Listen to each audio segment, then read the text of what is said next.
आपकी अदालत मध्ये स्वामी रामदेव यांच्यावर आरोप आहे की यांचे दुहेरी मापदंड आहेत. स्वामीजी, तुम्ही लोकांना शिकवता की नियमामध्ये राहायचं, तुम्ही लोकांना शिकवता फॅमिली व्हॅल्यूज, पण तुम्ही स्वतः घर सोडून पळून गेला होतात लहानपणी. हे बघा, गोष्ट अशी आहे, मी पुन्हा पुन्हा सांगतो, योग नाव पळण्याचं नाही, योग नाव जागण्याचं आहे. मी घर सोडून नाही पळालो, मी लोकांची घरं वसवली आहेत. खरं तर लोक त्याग म्हणतात स्वामी रामदेव त्यागी आहेत. त्यामुळे तुम्ही म्हणत आहात की तुम्ही सोडून पळालात, की काही त्याग केला नाहीये मी. मी तर त्यागी म्हणत नाही स्वतःला. कारण मी एका आईला सोडलं, हजारो मातांचे आशीर्वाद आज मला मिळाले. मी एका वडिलांना सोडलं, हजारो वडिलांचं प्रेम मला मिळालं. मी एका भावाला सोडलं, हजारो भावांनी हात करून मला मदत केली. तर माझं घर सोडणं, मी तर म्हणतो मी पळालोच नाहीये, मी तर जागा झालो. तुम्ही संन्यासी बनलात, तुम्ही घरदार सोडलं, भौतिक सुख सोडलं, परंतु जेव्हा वृत्तपत्र वाचतो तेव्हा समजतं की तुमचं भौतिक सुखांवर तितकंच प्रेम आहे जितकं कुठल्याही संसारी माणसाचं असतं. जसं की न्यूयॉर्क टाइम्सने लिहिलंय की तुम्ही मोठ्या गाड्यांमध्ये जाता, तुमची अशा लोकांशी मैत्री आहे जे मल्टीनॅशनल कंपनीजमध्ये काम करतात, खूप मोठ्या पॅलेशियल घरांमध्ये मी तुम्ही स्वतः राहता. मी म्हणतो, मी भले विदेशी गाडी खरेदी नाही करणार, परंतु जर मला कोणीतरी घेऊन रिसीव्ह करायला आला असेल, तर मी त्याला म्हणेल की रिसीव्ह करायला येत नाही असेल तर मी गाडीमध्ये बसणार नाही. व्यावहारिकपणा तर तुम्हाला ठेवावा लागेल ना. जी ही गोष्ट आहे, मी ज्या घरामध्ये राहतो, असे समजा देशातील एक श्रेष्ठ उद्योगपती सुद्धा माझ्याशी जोडलेला आहे. भले तो आणि श्रेष्ठ राजनेता सुद्धा जोडलेला आहे, श्रेष्ठ अभिनेता सुद्धा जोडलेला आहे, एक सामान्य माणूस सुद्धा. मी असं तर नाही म्हणत आहे ना, की मी जो आहे तो कोणाच्या घरी जातो, तो माणूस अपराधी आहे, तो उग्रवादी आहे. तो हिंदुस्थानातील माणूस आहे, मी ज्याच्या कोणाच्या घरी जातो. वैचारिक विरोध असू शकतो. वैचारिक विरोध हा असू शकतो, की एखादा माणूस मल्टिनॅशनलला समर्थन देत असेल किंवा असू शकतं, की मी त्याचा विरोध करत पण असेल. तुम्ही घोर विरोधी आहात मल्टीनॅशनलचे. मी मल्टिनॅशनलचा विरोधी नाहीये. मी देशाच्या संपत्तीचा आणि देशातील लोकांच्या स्वास्थ्याशी ज्याच्याप्रमाणे जे खेळलं जातंय, मी त्याच्या विरोधी आहे. तुम्ही चिप्सचे विरोधी आहात, तुम्ही कोल्ड्रिंक्सचे विरोधी आहात, तुम्ही ते घेतल्याने माणसाला हार्ट अटॅक येतो, स्ट्रोक येतो, पॅरालिसिस सुद्धा होऊ शकतं, ब्रेन डॅमेज होऊ शकतं. ते घेतल्याने तुमचे दात सुद्धा गळून पडू शकतात. तुम्ही 7 दिवस केलं, तुमचं दात असं संपून जातील, की एक दुहेरी मापदंड जे अमेरिकेमध्ये पेप्सी आणि कोक विकले जातात, आता त्याच्यामध्ये पीएच व्हॅल्यू असतं 5.8 ची आणि जे हिंदुस्थानामध्ये पाजलं जातं त्याची असते 2.8 आणि 2.4, 2.5, 2.2. तर हे दुहेरी मापदंड म्हणजे तुमच्या घरामध्ये जे टॉयलेट साफ करण्यासाठी ॲसिड ठेवलं जातं, तितकीच पीएच व्हॅल्यू ह्या पेयाची असते. त्यामुळे मी लोकांना सांगतो, थंडा म्हणजे बोला. ह्या सगळ्या लोकांना, सगळ्या जगाला माहित आहे. तर ह्यामध्ये काय चुकीचं करतो मी? लोकांना सांगतो, की हे बघा, हे प्याल तर तुमची हाडं विरघळतील, ऑस्टिओस्पोरोसिसचा प्रॉब्लेम होईल. तर झिरो टेक्नॉलॉजीचं सामान, ₹2 टोमॅटो, चटणी बनवून विकली मल्टिनॅशनलने ₹80 देशाची संपत्ती बाहेर लुटून घेऊन गेले.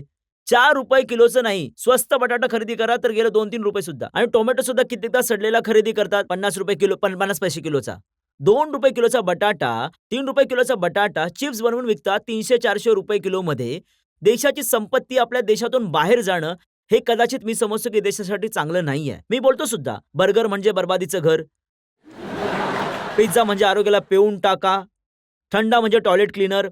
आणि लोक आता कॉस्मेटिकचा सुद्धा विरोध करतात. मी म्हणतो की लोकांचं गोरेपणाचं रहस्य सांगा. म्हणतात आता ॲडमध्ये, तुम्ही काय बोला लोकं? फेअर अँड लव्हली लावणे, गोरं होत असेल तर म्हशीला लावा वगैरे. जेव्हा मी म्हणतो, जेव्हा म्हैस गोरी होत नाही तर माणूस गोरा होऊ शकतो का? एका माणसाने खूप प्रयत्न केला, आपल्या म्हशीच्या पुठ्ठ्यावरती 10 वर्ष लावत राहिला, ती 1 इंच सुद्धा गोरी नाही झाली. मी म्हणतो गोरेपणाचं रहस्य कपालभाती प्राणायाम. आता अशा झिरो टेक्नॉलॉजी सामान बनवून लोकांना मूर्ख बनवलं जातं. 90% मल्टिनॅशनल जितके काही झिरो टेक्नॉलॉजीबद्दल बोलत आहे मी, ज्या सामान बनवणाऱ्या कंपनी आहेत, 90% संपत्ती देशाच्या शेअर मार्केटमधून, डिबेंचर मार्केटमधून, देशाच्या बँकेमध्ये घोटाळा करतात आणि 90% जे सामान विकतात त्याचा प्रॉफिट ते बाहेर घेऊन जातात आणि आपल्या देशाच्या लोकांना मूर्ख बनवून भिकाऱ्याप्रमाणे 10% यांना देऊन आणि देशाची संपत्ती बाहेर लुटून घेऊन जातात. हा राष्ट्रद्रोह नाहीये का? विश्वासघात नाहीये का? सामान्यतः जे आपले संन्यासी साधू बाबा असतात, जेव्हा ते विदेशी जाऊन येतात तेव्हा त्यांच्यावर सन्मानाचा ठसा लागतो. जेव्हा ते लोक विदेशी मल्टीनॅशनलद्वारे स्पॉन्सर केले जातात तेव्हा त्यांचं नाव होतं. तुम्ही हे देशी बाबा बनून कसं काय नाव कमवलं? मी देशातील लोकांना सन्मानाने आणि स्वाभिमानाने जगण्याचा धडा सुद्धा शिकवला आहे, त्यामुळे लोक मला सन्मान देतात. मी स्वतःला पाखंडवादाने स्थापित नाही केले. जेव्हा एखादी गोष्ट मोठ्या लेव्हलला येऊन पोहोचते ना, काही लोक माझ्याबद्दल सुद्धा विचार करतात, की स्वामी रामदेवला 2 वर्षांपूर्वी जगातील लोक ओळखत नव्हते. 2 वर्षामध्ये असं काय केलं त्यांनी? सगळी लोकं वेडी झाली आहेत. आधी लोक एखाद्या हिरोच्या मागे वेडे असायचे, एखाद्या हिरोईनच्या मागे वेडे असायचे. आज बाबाच्या मागे वेडे झालेत. तर मी तर तर मग मी ऐकलंय असं काय की मी केलं? तर ऐकलंय की हिरो हिरोईन तुमच्या मागे वेडे आहेत. यामध्ये एक गोष्ट आहे, हिरोईनला मी जवळ सुद्धा भटकू देत नाही. तर मी त्यांना सुद्धा योग शिकवतो. योगाच्या मागे वेडे आहेत. तर मी लोकांना सुद्धा सांगतो, की गैरसमजामध्ये राहू नका. कोणकोणत्या हिरोईनला तुम्ही योगा शिकवला हे सांगा. खरं तर मी कुठलाच पिक्चर बघितला नाहीये. जास्त नाव माझ्या लक्षात नाहीये. मग आता जसं अमितजी आहेत, अमिताभ बच्चनजी आहेत. ते योग करतात, प्राणायाम करतात. ते खूप एनर्जेटिक सुद्धा राहतात आणि प्रॉब्लेम सुद्धा ठीक झाले आहेत त्यांचे. तर म्हणजे तुम्ही ओव्हरऑल साधारण आता मी आठवायला लागलो तर मला थोडा वेळ लागेल. मी योग हा पाखंडवादाने स्थापित नाही केला. अफवा पसरवून, लोकांना वेडं बनवून, लोकांवर प्रभाव टाकून, धर्माच्या नावावर मी भ्रम नाही पसरवला. उलट धर्माच्या नावावर जे भ्रम करत होते त्यांना मी तोडलंय. मी म्हणालो, लोक आता कदाचित तुमची तर ही चांगली गोष्ट आहे, की इलेक्ट्रॉनिक मीडियामध्ये गोष्ट नाहीये. प्रिंट मीडिया उचलून बघा सगळे राशीफळ लिहितात. मी म्हणालो, बाबा राशीफल देणारे जे शुद्धीवरती यायचे जरा विचार तरी करा. राम आणि रावण दोघांची राशी एक, कंस आणि कृष्ण दोघांची राशी एक, माननीय मुलायम सिंह यांची आणि मायावतीजी यांची दोघांची राशी एक. आणि पार्टीच्या स्तरावर बघायला गेलं तर सुषमाजी ताई आहेत आणि सोनिया गांधीजी ताई आहेत, दोघांची राशी एक. आणि आजकाल सगळ्यात गरमागरम मुद्दा आहे देशाचा, जयेंद्र सरस्वती, जयललिता दोघांच्या राशी एक. तर मी म्हणालो, बाबा तुम्हाला काय द्यायचं आहे? आणि तुम्ही माझ्यासमोर उभे आहात रजत शर्मा आणि रामदेव दोघांच्या राशी एक.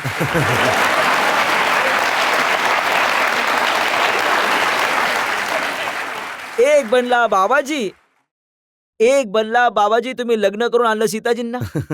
जर स्वामीजी जर काही पाखंड नाहीये, कुठलीच बनावट नाहीये, तर मग तुम्ही हा भगवा धारण का केलाय? अच्छा, मी जर काळे कपडे घालून आलो असतो तर तुम्ही विचारलं असतं काळे कपडे का घातलेत? मी केस काढले असते तर तुम्ही विचारलं असतं केस काढून का आला आहात?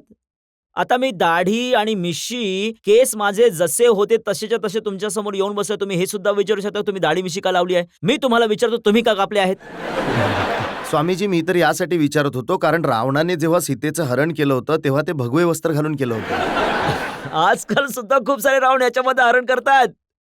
तुमच्या टीव्ही सुद्धा दाखवलं जातं चरित्रहरण या भगव्या कपड्यांमध्ये बाबा बनून लोक करत आहेत. ही देशाची संस्कृती नाहीये. परंतु एक गोष्ट मी आणखीन सांगतो तुम्हाला, आधी सुद्धा देशाला जागं केलं तर भगव्या कपड्यावाल्यांनी जागं केलंय. ढोंगी साधूनी नाही, भगवे कपडे. भगवे कपडे देशाच्या संस्कृतीचं चिन्ह होतं. ते लोक ज्यांच्या हृदयामध्ये देशासाठी दुःख आणि पीडा होती, ते लोक आपला राष्ट्रधर्म समजत होते, ते लोक जे देशाच्या प्रती आपले दायित्व समजत होते, ते संन्यासी बनायचे, 4 वेदांचे कमीत कमी अध्ययन करायचे, त्यांना ज्ञान विज्ञानाची जाण आणि दीक्षा असायची, त्यांना विमानशास्त्र बनवणं सुद्धा माहीत होतं, त्यांना ब्रह्मास्त्र बनवणं सुद्धा माहीत होतं आणि त्यांना गीतेचे पाठ सुद्धा शिकवणं माहीत होतं. आधी देशाला वाचवलं तर देशाच्या भगव्या संस्कृतीने वाचवलं आणि पुढे सुद्धा देशाला कोणी वाचवेल तर देशाचे भगवे कपडे वाचवतील. हे भ्रष्ट लोक नाही वाचवू शकत. स्वामीजी तुमच्याबद्दल हरिद्वारमध्ये जिथे तुमचा आश्रम आहे तिथून काही माहिती मिळाली मला. बोला. स्वामी रामदेव यांचे गुरु स्वामी शंकरदेव हो. एका छोट्याशा झोपडीमध्ये अज्ञात असं आयुष्य घालवत आहेत. कुठेही यायला जायला रिक्षाचा वापर करतात आणि त्यांच्या शिष्याकडे मोठमोठ्या गाड्या आहेत. हे मी तर म्हणतो, मी कसा जगतो हे तुम्ही माझ्याबद्दल विचारलं, तुम्ही डायरेक्ट माझ्या गुरुबद्दल विचारलं. लोक मला एअर कंडिशन रूममध्ये थांबवतात. मी एसी चालवतच नाही. लोक येतात तेव्हा भले लावत असतील कारण त्यांना घाम येत असतो. आता मी इथे आलोय, म्हणाले स्वामीजी तुम्हाला हे कपडे आहे, इथे एअर कंडिशन आहे, तर तुम्हाला इथे थंडी नाही वाजत का? मी म्हणालो थंडी वाजेल माझ्या शेजारच्यांना, मला का वाजेल? मी माझ्या शरीरावर 2 वस्त्र चढवतो. 2 वेळा जे आहे ते सुद्धा जेव्हा मला जास्त शिबिर होतात तेव्हा, नाहीतर मी एकदाच खातो. मागील 9 वर्षांपासून मी धान्य खात नाही. मी दूध आणि फळं खातो आणि दूध आणि फळांमध्ये सुद्धा काही आग्रह नाही, हिरव्या पालेभाज्या खातोय. जे मला मिळतं ते कमीत कमी खातो. 2 वस्त्र मी चढवतो. हे कपडे आणि माझे 3 वर्षांपर्यंत चालतात. पायामध्ये जे पादत्राण आहेत ते रस्त्यामध्ये कुठे गडबड केली तर हत्याप्रमाणे कामी येतात. चालताना हे साधारण 5 वर्षांपर्यंत चालते. मी माझ्या वैयक्तिक आयुष्यामध्ये इंडिव्हिज्युअल इंटरेस्टमध्ये मी कधी एकही रुपया सुद्धा खर्च करण्याआधी विचार करतो की मी हा 1 रुपया खर्च करत असेल तर का खर्च करत आहे. हे सगळं ठीक आहे. तुमच्या नावावर प्रॉपर्टी किती आहे?